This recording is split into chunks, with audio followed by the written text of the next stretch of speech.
ನಿಮ್ಮ ಹಳೆಯ ಚಿನ್ನದ ಒಡವೆನ ಅಧಿಕ ಬೆಲೆಗೆ ಮಾರಬೇಕೆ? ಆಟಿಕಾಗೆ ಕಾಲ್ ಮಾಡಿ 8880 ಅಟ್ಟಿಕಾ ಗೋಲ್ಡ್ ಕಂಪನಿ.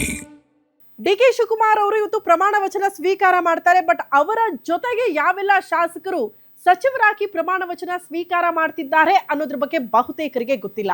13 ಜನ ಇವತ್ತು ವೇದಿಕೆಯಲ್ಲಿ ಶಾಸಕರು ಸಚಿವರಾಗಿ ಪ್ರಮಾಣ ವಚನ ಸ್ವೀಕಾರ ಮಾಡಲಿದ್ದಾರಂತೆ. ಯಾರವರು?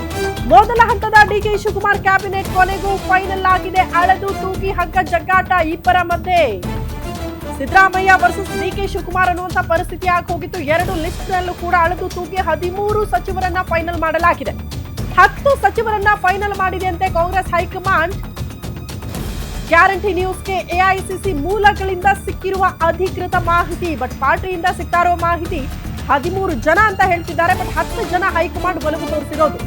ಡಾಕ್ಟರ್ ಜಿ ಪರಮೇಶ್ವರ್, ಸತೀಶ್ ಜಾರಕಿಹೊಳಿ, ಲಕ್ಷ್ಮೀ ಹೆಬ್ಬಾಳ್ಕರ್, ರೂಪಾ ಶಶಿಧರ್, ಕೃಷ್ಣ ಬೈರೇಗೌಡ ಇವರೆಲ್ಲರೂ ಕೂಡ ಲಿಸ್ಟ್ ನಲ್ಲಿದ್ದಾರೆ.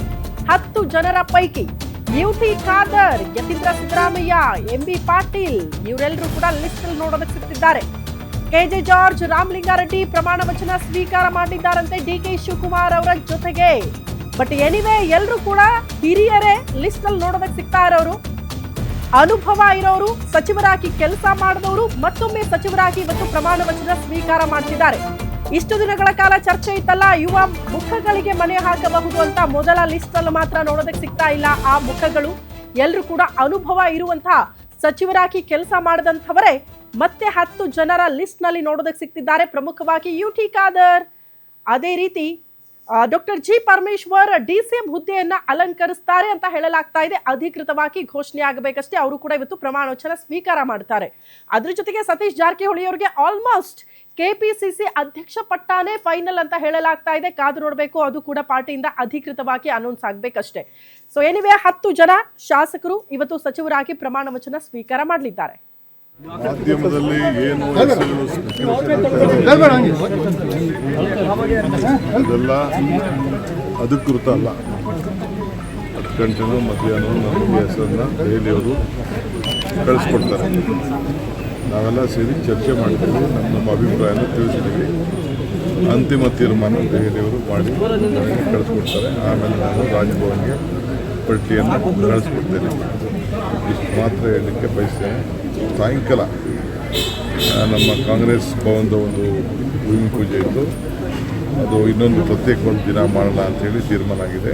ಸೊ ಯಾರಿಗೆ ಆ ಇನ್ವಿಟೇಷನ್ ಕಳಿಸಿದ್ದೀನಿ ಅವರೆಲ್ಲ ಇನ್ ಟೈಮಲ್ಲಿ 2 ಗಂಟೆ ಒಳಗೆ ನಮ್ಮ ಬ್ಲಾಕ್ ಅಧ್ಯಕ್ಷರು, ಪದಾಧಿಕಾರಿಗಳು, ಜಿಲ್ಲಾಧ್ಯಕ್ಷರು ಮತ್ತು ಯಾರಿಗೆ ಇನ್ವಿಟೇಷನ್ ಹೋಗಿದೆ ಗ್ಯಾರಂಟಿ ಸಮಿತಿಯವರು ಅವರೆಲ್ಲ ಕೂಡ ಭಾರತ್ ಜೋಡೋ ಭವನಲ್ಲಿ ಇದ್ದರೆ ನಾನು ಕ್ಯಾಬಿನೆಟ್ ಮುಗಿಸಿ ಪ್ರಮಾಣ ವಚನ ಆದಮೇಲೆ ಕ್ಯಾಬಿನೆಟ್ ಮುಗಿಸಿಸ್ಬಿಟ್ಟು ರಾಹುಲ್ ಗಾಂಧಿಯವ್ರನ್ನ, ಖರ್ಗೆ ಸಾಹೇಬ್ರನ್ನ ಬಿಟ್ಟು ನಾನು ಕಾಂಗ್ರೆಸ್ ಕಚೇರಿಗೆ ಬರ್ತೇನೆ.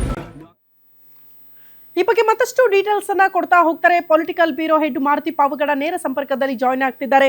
ಮಾರುತಿ, ಡಿಕೆ ಶಿವಕುಮಾರ್ ಅವರ ಸಂಪುಟದ ಸಹೋದ್ಯೋಗಿಗಳು ಹೆಂಗಿರ್ತಾರೆ, ಹಿರಿಯರು ವರ್ಸಸ್ ಯುವಕರು ಅನ್ನೋದ್ರ ಬಗ್ಗೆ ಚರ್ಚೆ ಆಗ್ತಾ ಇತ್ತು. ಬಟ್ ಮೊದಲ ಲಿಸ್ಟ್ ನೋಡ್ತಾ ಹೋದ್ರೆ ಇಬ್ಬರನ್ನ ಹೊರತುಪಡಿಸಿದ್ರೆ ಉಳಿದವರೆಲ್ಲ ಸಚಿವರಾಗಿ ಕೆಲಸ ಮಾಡಿದವರೇ ಆ ಲಿಸ್ಟ್ ಅಲ್ಲಿ ನೋಡೋದಕ್ಕೆ ಸಿಗ್ತಿದ್ದಾರೆ. ಇನ್ಫ್ಯಾಕ್ಟ್ ರೂಪಾ ಶಶಿಧರ್ ಮತ್ತು ಯತೀಂದ್ರ ಸಿದ್ದರಾಮಯ್ಯನವ್ರನ್ನ ಹೊರತುಪಡಿಸಿದ್ರೆ ಹೊಸ ಮುಖಗಳಿಗೆ ಆದ್ಯತೆ ಅನ್ನೋದು ಮೊದಲ ಲಿಸ್ಟ್ ಅಲ್ಲಿ ನೋಡೋದಕ್ಕೆ ಸಿಗ್ತಾ ಇಲ್ಲ. ಏನಿದ್ರ ರಹಸ್ಯ ಅಂತ? ಇಲ್ಲ, ಮೊದಲ ಲಿಸ್ಟಲ್ಲಂತೂ ಹೊಸ ಮುಖಗಳು ಏನೂ ಕಾಣಿಸ್ತಾ ಇಲ್ಲ. ಈ ಹಿಂದೆ ಸಚಿವರಾಗಿದ್ದಂಥವ್ರೆ ಮತ್ತು ಡಿ ಕೆ ಶಿವಕುಮಾರ್ ಅವ್ರ ನೇತೃತ್ವದ ಹೊಸ ಸರ್ಕಾರದಲ್ಲೂ ಕೂಡ ಅವರೇ ಸಚಿವರಾಗ್ತಾ ಇದ್ದಾರೆ. ಅದರಲ್ಲಿ ಎಕ್ಸೆಪ್ಷನ್ ಅಂತ ಹೇಳಿದ್ರೆ ಯತೀಂದ್ರ ಸಿದ್ದರಾಮಯ್ಯವ್ರನ್ನ ಹೊರತುಪಡಿಸಿದ್ರೆ ಹಿಂದೆ ಎಲ್ಲರೂ ಕೂಡ ಇದ್ದಂಥವ್ರೆ. ಅದು ಪರಮೇಶ್ವರ್ ಆಗಿರ್ಬೋದು, ಎಂ ಬಿ ಪಾಟೀಲ್ ಆಗಿರ್ಬೋದು, ಈಶ್ವರ್ ಖಂಡ್ರೆ ಆಗಿರ್ಬೋದು, ಚಲುವರಾಯಸ್ವಾಮಿ ಆಗಿರ್ಬೋದು, ಬೈರತಿ ಸುರೇಶ್ ಆಗಿರ್ಬೋದು, ಯುಟಿ ಖಾದರ್ ಸೇರಿದಂತೆ ಇವತ್ತು ರಾತ್ರಿ ಸಿಕ್ಕಂತಹ ಪಟ್ಟಿ ಕೇವಲ 10 ಜನ ಪ್ರಮಾಣ ವಚನವನ್ನು ಡಿ ಕೆ ಶಿವಕುಮಾರ್ ಅವ್ರ ಜೊತೆ ಅಂದರೆ 11 ಜನ ಸ್ವೀಕಾರ ಮಾಡ್ಬೋದು ಅಂತಿತ್ತು. ಈಗ ಬೆಳಗ್ಗೆ ಸಿಗ್ತಾ ಇರುವಂತಹ ಎಐಸಿಸಿ ಮೂಲಗಳು ದೃಢಪಡಿಸಿರೋದು ಏನಂತ ಹೇಳಿದ್ರೆ ಮುಖ್ಯಮಂತ್ರಿ ಸೇರಿದಂತೆ ಡಿ ಕೆ ಶಿವಕುಮಾರ್ ಸೇರಿದಂತೆ 14 ಜನರು ಇವತ್ತು ಪ್ರಮಾಣ ವಚನವನ್ನು ಸ್ವೀಕಾರ ಮಾಡೋದಕ್ಕೆ ನಿನ್ನೆ ತಡರಾತ್ರಿ ಕಾಂಗ್ರೆಸ್ ಹೈಕಮಾಂಡ್ ಅಂತಿಮಗೊಳಿಸಿದೆ ಅನ್ನುವಂಥ ಒಂದು ಮಾಹಿತಿ ಸಿಗ್ತಾ ಇದೆ. ಆದರೆ ಯಾರಿಗೂ ಕೂಡ ಇಲ್ಲಿವರೆಗೂ ಕಾಂಗ್ರೆಸ್ ಹೈಕಮಾಂಡಿಂದ ಸ್ಪಷ್ಟವಾದಂಥ ಒಂದು ಸಂದೇಶ ಬಂದಿಲ್ಲ. ನೀವು 4 ಗಂಟೆ 5 ನಿಮಿಷಕ್ಕೆ ರಾಜಭವನದಲ್ಲಿ ರೆಡಿಯಾಗಿರಿ ಪ್ರಮಾಣ ವಚನವನ್ನು ಸ್ವೀಕಾರ ಮಾಡೋದಕ್ಕೆ ಅಂತ. 10 ಗಂಟೆ ಬಳಿಕ ಡಿ ಕೆ ಶಿವಕುಮಾರ್ ಅವರಿಗೆ ಕಾಂಗ್ರೆಸ್ ಹೈಕಮಾಂಡಿಂದ ಸ್ಪಷ್ಟವಾದಂಥ ಒಂದು ಮಾಹಿತಿ ಬರುತ್ತೆ. ಆಗ ಯಾರೆಲ್ಲ ಸಚಿವರ ಸಚಿವರಾಗ್ತಾರೆ ಅನ್ನುವಂಥ ಒಂದು ಖಚಿತ ಮಾಹಿತಿ ಡಿ ಕೆ ಶಿವಕುಮಾರ್ ಅವ್ರಿಗೆ ಗೊತ್ತಾಗುತ್ತೆ. ತದಬಳಿಕ ಡಿ ಕೆ ಶಿವಕುಮಾರ್ ಮತ್ತು AICC ಕಡೆಯಿಂದ ಶಾಸಕರಿಗೆ ಕರೆ ಹೋಗುತ್ತೆ, ನೀವು 4 ಗಂಟೆಗೆ ರಾಜಭವನದಲ್ಲಿರಿ, ನೀವು ಸಚಿವರಾಗ್ತಾ ಇದ್ದೀರಾ ಅಂತ. ಅದಾದ ಬಳಿಕ ಅಧಿಕೃತವಾಗಿ AICCಯಿಂದ ಆ ಪಟ್ಟಿನೂ ಕೂಡ ಬಿಡುಗಡೆ ಆಗುವಂಥ ಒಂದು ಸಾಧ್ಯತೆ ಇದೆ. ಆದರೆ ಈಗ ಡಿ ಕೆ ಶಿವಕುಮಾರ್ ಅವರ ಆಪ್ತ ಮೂಲಗಳು, ಸಿದ್ದರಾಮಯ್ಯ ಅವರ ಆಪ್ತ ಮೂಲಗಳು ಹಾಗೂ AICC ಮೂಲಗಳಿಂದ ಸಿಗ್ತಾ ಇರೋದೇನು ಅಂತ ಹೇಳಿದ್ರೆ, ನಿನ್ನೆ ಡಿ ಕೆ ಶಿವಕುಮಾರ್ ಮತ್ತು ಸಿದ್ದರಾಮಯ್ಯ ಇಬ್ಬರು ಕೂಡ ಪ್ರತ್ಯೇಕವಾದಂಥ ಒಂದು ಪಟ್ಟಿಗಳನ್ನು ಕೊಟ್ಟು ಬಂದಿದ್ದರು. ಆ ಪಟ್ಟಿಯನ್ನು ಆಧರಿಸಿ AICC ಅವರು 3 ಸಭೆಗಳನ್ನು ಮಾಡಿದ್ರು. ಅಂತಿಮವಾಗಿ ನಿನ್ನೆ ತಡರಾತ್ರಿ ಮಲ್ಲಿಕಾರ್ಜುನ ಖರ್ಗೆ, ರಾಹುಲ್ ಗಾಂಧಿ, ಸುರ್ಜೇವಾಲಾ, ವೇಣುಗೋಪಾಲ್ 4 ಜನ ಕೂತು ಚರ್ಚೆ ಮಾಡಿ 14 ಹೆಸರುಗಳನ್ನು ಅಂತಿಮ ಮಾಡಿದಾರಂತ. ಮುಖ್ಯಮಂತ್ರಿಯಾಗಿ ಡಿ ಕೆ ಶಿವಕುಮಾರ್, ಉಪಮುಖ್ಯಮಂತ್ರಿಯಾಗಿ ಪರಮೇಶ್ವರ್ ಆದಿಯಾಗಿ 14 ಜನ ಶಾಸಕರು ಕೂಡ ಸಚಿವರಾಗಿ ಇವತ್ತು ಪ್ರಮಾಣ ವಚನವನ್ನು ಸ್ವೀಕಾರ ಮಾಡ್ತಾ ಇದ್ದಾರೆ. ಮೊದಲ ಕಂತಿನಲ್ಲಿ ಆಗ್ತಿರುವಂತಹ ಈ ಸಚಿವರುಗಳು ಯಾರೂ ಕೂಡ ಹೊಸಬರಿಲ್ಲ. ಯತೀಂದ್ರ ಸಿದ್ದರಾಮಯ್ಯ ಅವರನ್ನು ಹೊರತುಪಡಿಸಿದ್ರೆ 2ನೇ ಬಾರಿಗೆ ಅಂದರೆ 18ನೇ ತಾರೀಕುವರೆಗೂ ಕೂಡ ಇನ್ನು ಮತ್ತೆ ಸಂಪುಟ ವಿಸ್ತರಣೆ ಆಗೋದಿಲ್ಲ. ಯಾಕಂತ ಹೇಳಿದ್ರೆ ರಾಜ್ಯದಲ್ಲಿ ವಿಧಾನ ಪರಿಷತ್ ಹಾಗೂ ರಾಜ್ಯಸಭಾ ಚುನಾವಣೆ ಇದೆ. 18ನೇ ತಾರೀಕು ಚುನಾವಣೆ ಮುಕ್ತಾಯ ಆಗುತ್ತೆ. 20ನೇ ತಾರೀಕು ಬಳಿಕ ಮತ್ತೆ ಸಿದ್ದರಾಮಯ್ಯ ಮತ್ತು ಡಿ ಕೆ ಶಿವಕುಮಾರ್ ಇಬ್ಬರಿಗೂ ಕೂಡ ದೆಹಲಿಗೆ ಬರುವಂತೆ ಹೈಕಮಾಂಡ್ ಈಗಾಗಲೇ ಸೂಚನೆಯನ್ನು ನಿನ್ನೆ ಬರುವಾಗಲೇ ಕೊಟ್ಟು ಕಳಿಸಿದೆ. ಆಗ ಇನ್ನು ಉಳಿದಂತಹ 20 ಜನರನ್ನು ಸಂಪುಟಕ್ಕೆ ಸೇರಿಸ್ಕೊಳ್ಳುವಂಥ ಒಂದು ಕಸರತ್ತಾಗುತ್ತೆ.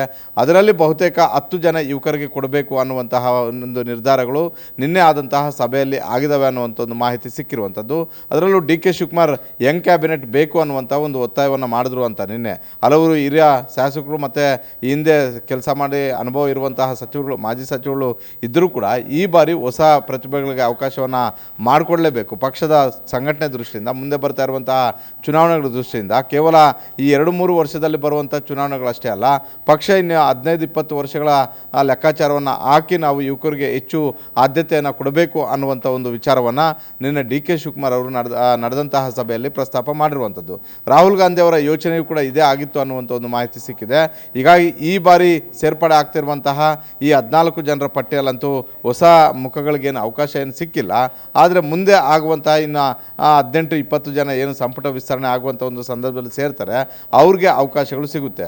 33 ಜನರನ್ನು ಸಂಪುಟಕ್ಕೆ ತೆಗೆದುಕೊಳ್ಳುವಂಥ ಒಂದು ಅವಕಾಶ ಇರುತ್ತೆ. ಆದರೆ 33 ಜನರಲ್ಲಿ 3 ಸ್ಥಾನಗಳನ್ನು ಖಾಲಿ ಇಡ್ತಾರೆ ಅನ್ನುವಂಥ ಒಂದು ಮಾಹಿತಿ ಸಿಗ್ತಾ ಇರುವಂಥ. ಯಾರಾದರೂ ಬಂಡಾಯ, ಯಾರಾದರೂ ಆಕ್ಷೇಪ, ಅಸಮಾಧಾನ ವ್ಯಕ್ತಪಡಿಸಿದಾಗ, ಯಾವುದಾದ್ರೂ ಒಂದು ಸಮುದಾಯಕ್ಕೆ ಸಿಗದೇ ಇದ್ದಾಗ ಆ ಸಮುದಾಯ ದೊಡ್ಡ ಮಟ್ಟದ ಒಂದು ಧ್ವನಿ ಮಾಡಿದ್ದಾದರೆ ಆಗ ಇರುಸು ಮುರುಸು ಆಗ್ಬೋದು ಅಂತ ಅವೆಲ್ಲವನ್ನೂ ಕೂಡ ಲೆಕ್ಕಾಚಾರಗಳನ್ನು ಹಾಕಿ 3 ಹುದ್ದೆಗಳನ್ನು ಕಾಲಿಡಬೇಕು. ಉಳಿದಂಥವ್ರನ್ನ 20ನೇ ತಾರೀಕು ಇಲ್ಲ 22ನೇ ತಾರೀಕು ಒಳಗಡೆ ನಾವು ಸಂಪುಟಕ್ಕೆ ಸೇರಿಸ್ಕೊಳ್ಬೇಕು ಅನ್ನುವಂಥ ಒಂದು ಲೆಕ್ಕಾಚಾರದ ಮಾತುಕತೆಗಳು ನಿನ್ನೆ ಸಭೆಯಲ್ಲಿ ಚರ್ಚೆ ಆಗಿದೆ. ಹೀಗಾಗಿ ಇವತ್ತು 14 ಜನ, 2ನೇ ಕಂತಿನಲ್ಲಿ 20ನೇ ತಾರೀಕು ಬಳಿಕ ಬಹುತೇಕ ಒಂದು 18 ಜನ ಸೇರುವಂಥ ಒಂದು ಸಾಧ್ಯತೆ, 16ರಿಂದ 18 ಜನ ಸೇರುವಂಥ ಒಂದು ಸಾಧ್ಯತೆ ಇದೆ.